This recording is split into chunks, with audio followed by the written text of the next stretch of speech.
จะนั่งหรือนอนได้แต่อาวรเห็นหน้าสาวข่าวเมื่ออายได้มาพบกับคนตาลิ้นบุญปีใหม่ซึ่งใจบ่ลืม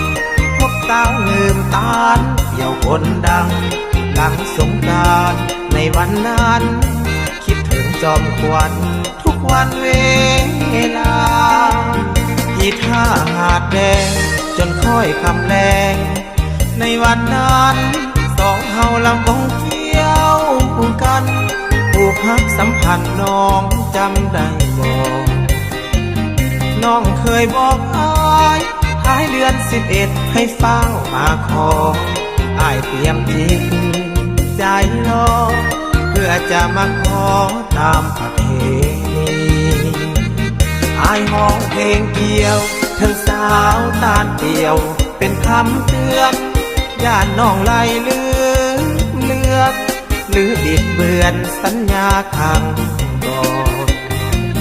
วอนสาวตาลเดียวอย่ามีใจเลี้ยวดังทานาให้สมดังวาจาตามคำสัญญาที่ตกลงกัน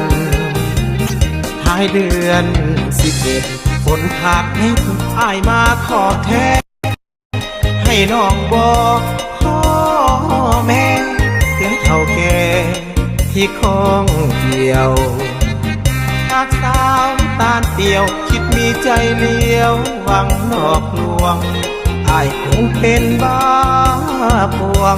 ย้อนลงคำลวงของสาวตาลเดียว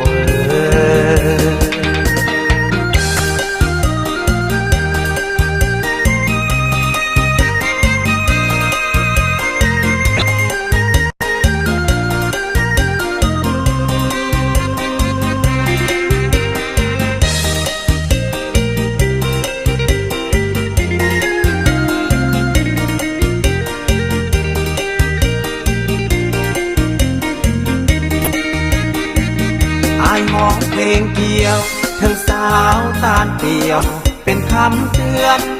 ย่านน้องไล่เลือกหรือบิดเบือนสัญญาขังก่อนวอนสาวตาลเดียวอย่ามีใจเลี้ยวดังทานตาให้สมดังวาจาตาม